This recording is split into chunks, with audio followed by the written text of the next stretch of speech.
एक समय की बात है, किसी गांव से कुछ ही दूरी पर एक बहुत बड़ा पीपल का पेड़ था। उस पेड़ पर बहुत सारे कौवे रहते थे जो उस पेड़ पर राज करते थे। उन कौवों का एक राजा था। वो सभी कौवों को एकजुट करके रहता था। उस पेड़ से कुछ ही दूरी पर एक बहुत बड़ा पहाड़ था जिसमें एक गुफा थी। उस गुफा पर उल्लुओं का एक बहुत बड़ा झुंड रहता था। उनका राजा अरिमर्दन था। वो उन सभी उल्लुओं की रक्षा करता था।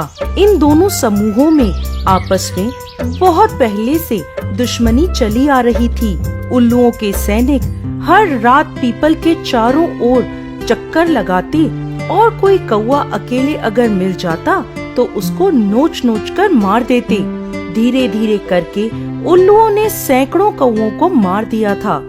तभी कौवों के राजा मेघवर्ण ने एक सभा बुलवाई और बोला, साथियों, ये उल्लू हमारे कौवे समाज का नाश करते जा रहे हैं। वो उल्लू हैं, वो रात को देख सकते हैं, इसलिए अंधेरे में ही हम पर आक्रमण करते हैं और उस समय हम देख नहीं सकते। सबसे बड़ा कारण यही है कि हम उनसे हारते जा रहे हैं। अब हमें कुछ न कुछ करना ही होगा। इस पर मेघवर्ण का एक मंत्री आगे आकर बोला, महाराज, बलवान शत्रु से युद्ध नहीं करना चाहिए, उनसे बचकर रहना चाहिए। अगर बलवान के सामने युद्ध करेंगे तो हार का सामना करना पड़ेगा, इसलिए उनसे दोस्ती कर लेना ही ठीक होगा। और जब तक अपने समूह को लड़ने के लिए मजबूत नहीं कर लेते, उनसे दूर रहना ही सबसे उचित होगा। इसके बाद मेघवर्ण ने अपने दूसरे मंत्री से पूछा तो उसने जवाब दिया, महाराज, अपने शत्रु से कभी भी दोस्ती नहीं करनी चाहिए, क्योंकि शत्रु दोस्ती के बाद भी हमारा बुरा कर सकता है। उसका भरोसा करना ठीक नहीं है। विशेषकर इतना क्रूर, निर्दयी और लोभी शत्रु, उसके साथ तो बिल्कुल दोस्ती नहीं करनी चाहिए। जिस दुश्मन से हम आमने सामने से लड़ाई नहीं कर सकते, उसे छल से हराना चाहिए, ना कि दोस्ती करनी चाहिए। इसके बाद राजा ने अपने तीसरे मंत्री से पूछा, बताइए मंत्री जी, आपकी क्या राय है? उसने कहा, हे महाराज, हमारा शत्रु बहुत शक्तिशाली है और दुष्ट भी है, इसलिए उसके साथ दोस्ती और युद्ध दोनों ही करने में हमें नुकसान होगा। महाराज, शास्त्रों में कहा गया है, अगर ऐसी मुश्किल परिस्थितियां आए और कुछ काम ना आए तो वहां से भाग जाना ही ठीक होता है और इसे कायरता भी नहीं समझा जाता। और जो कोई भी अपनी वीरता दिखाने के लिए अभिमान से अपने दुश्मन के सामने जाता है, उसका तो हारना तय है। इसके बाद मेघवर्ण अपने चौथे मंत्री से पूछता है। वो कहता है, महाराज, मेरी समझ में तो ये दोस्ती, ये दुश्मनी और ये भाग जाना तीनों ही बेकार हैं।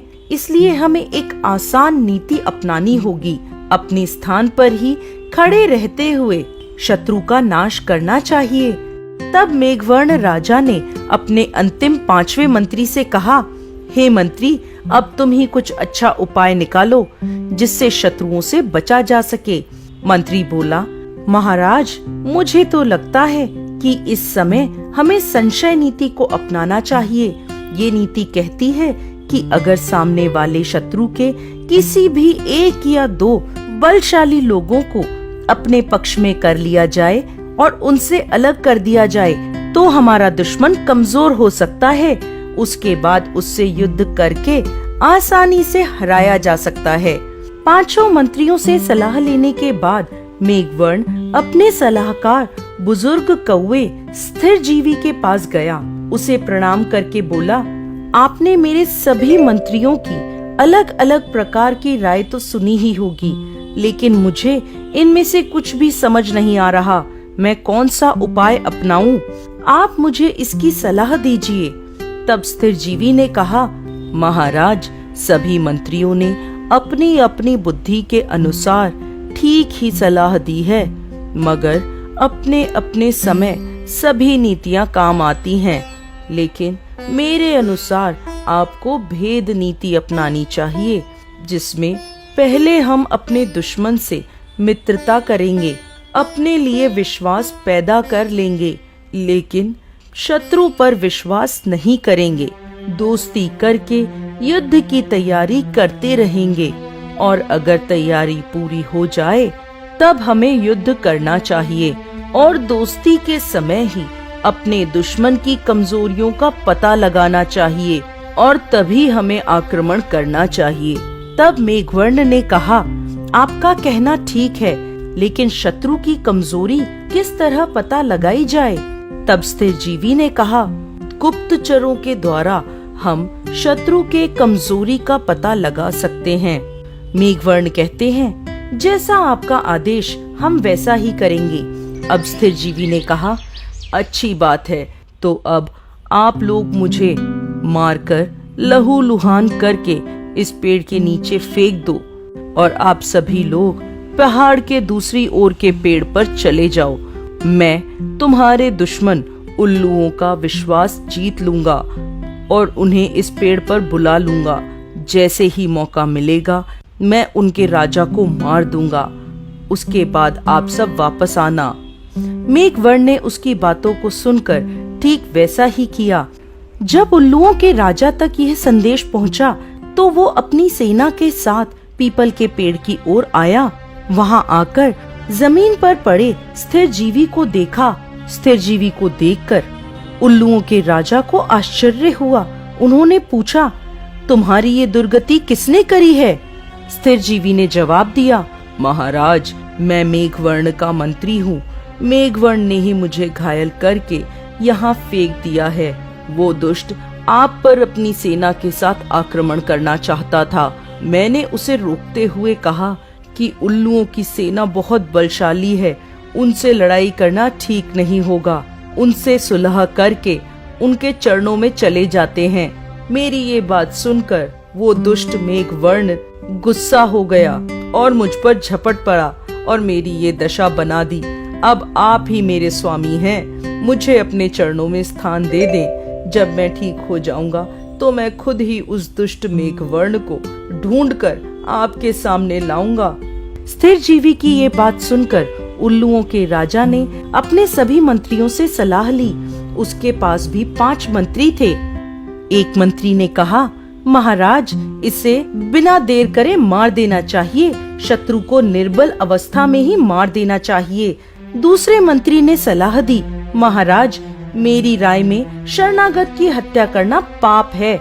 तीसरे मंत्री ने भी इस बात पर सहमति जताई।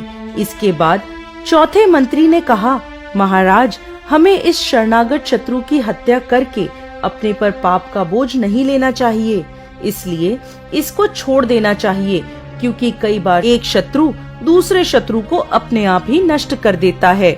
इसके बाद 5वां मंत्री बोला, महाराज, ये बात बिल्कुल ठीक है। ये हमारी शरण में आया है, हमें इसकी रक्षा करनी चाहिए। 5 मंत्रियों की सलाह को सुनने के बाद उल्लुओं के राजा ने यह निश्चय किया कि वो स्थिरजीवी की रक्षा करेगा। सभी उल्लू स्थिरजीवी को अपने साथ गुफा में ले गए। वहां पहुंचते ही स्थिरजीवी बोला, महाराज, आप मुझ पर इतनी कृपा क्यों कर रहे हैं? मैं इस योग्य नहीं हूँ। आप मुझे जलती हुई आग में डाल दो। उल्लुओं के राजा ने कहा, ऐसा क्यों कहते हो दोस्त? स्थिरजीवी ने जवाब दिया, महाराज, आग में जलकर मेरे पापों का प्रायश्चित हो जाएगा। मैं चाहता हूँ कि मेरा पुनर्जन्म उल्लू की जाति में हो, तभी मैं इस पापी मेघवर्ण से बदला ले सकूंगा। उल्लुओं के राजा के एक मंत्री को स्थिरजीवी पर शक था। वो बोला, स्थिरजीवी, तू बहुत चालाक है। मैं जानता हूँ कि तू हमें उल्लू बना रहा है और तू उन कौवों के ही साथ है। स्थिरजीवी बोला, महाराज, आपने मुझे इतना आदर देकर बहुत लज्जित किया है। मैं तो आपका सेवक बनकर रहना चाहता हूँ और सेवक का स्थान मालिक के चरणों में होता है। इसलिए मुझे आप अपने इस गुफा के दरवाजे पर ही रख दीजिए, जिससे मैं आपका द्वारपाल बनकर आपकी सेवा कर सकूं। उल्लुओं का राजा स्थिरजीवी की मीठी मीठी बातों से प्रसन्न हो गया और उसने अपने साथियों से कहा कि स्थिर जीवी को अच्छा भोजन दिया जाए और इसका खूब ख्याल रखा जाए। जहाँ भी ये रहना चाहे वहाँ इसे रखा जाए। रोज के अच्छे और स्वादिष्ट भोजन और उल्लुओं की सेवा से देखते ही देखते स्थिर जीवी पहले जैसा मोटा, हष्ट पुष्ट और बलवान हो गया। स्थिर जीवी को देखकर उल्लुओं के मंत्री रक्ताक्ष को मन ही मन बहुत गुस्सा आता था। उसने अपने कुछ साथियों से कहा, महाराज तो मेरी बात सुन नहीं रहे हैं, लेकिन अब हमें यहाँ और नहीं ठहरना चाहिए। हमें किसी दूसरी गुफा पर जाकर अपना घर बना लेना चाहिए। वो अपने कुछ साथियों और अपने परिवार को लेकर दूसरे पर्वत पर जाकर रहने लगा। रक्ताक्ष के भाग जाने के बाद स्थिर जीवी बहुत खुश हुआ और सोचने लगा, ये अच्छा हुआ कि रक्ताक्ष यहाँ से चला गया। इन मूर्ख मंत्रियों में अकेले वो ही चतुर था। जैसे ही रक्ताक्ष वहाँ से भागा, स्थिर जीवी ने उल्लुओं का नाश करने की तैयारी करनी शुरू कर दी। सूर्य के प्रकाश में वो रोज जाता और छोटी छोटी लकड़ियों को पूरी गुफा के आसपास इकट्ठा करने लगा।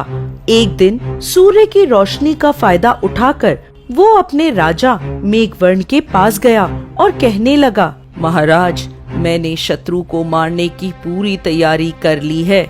मैंने उसकी गुफा के चारों ओर सूखी लकड़ियां इकट्ठी कर दी हैं। अब आप जाकर उन्हें जला दें, जिससे गुफा के अंदर रह रहे पूरे उल्लू वंश का नाश हो जाए। ये बात सुनते ही मेघवर्ण बहुत प्रसन्न हुआ। मेघवर्ण अपने साथियों के साथ जलती हुई लकड़ियां चोंच में लेकर शत्रु की गुफा की ओर चल पड़ा। वहां जाकर उन्होंने गुफा के चारों ओर फैली लकड़ियों को आग लगा दी। उल्लुओं की गुफा पूरी तरह से जलकर राख हो गई और सारे उल्लू उसके अंदर ही तड़प तड़प कर मर गए। इस प्रकार उल्लुओं के वंश का नाश हो गया और मेघवर्ण फिर से सभी कौओं के साथ उस पीपल के पेड़ पर आकर रहने लगा। इसके बाद स्थिर जीवी की सहायता से मेघवर्ण राजा बनकर बहुत समय तक राज्य करता रहा।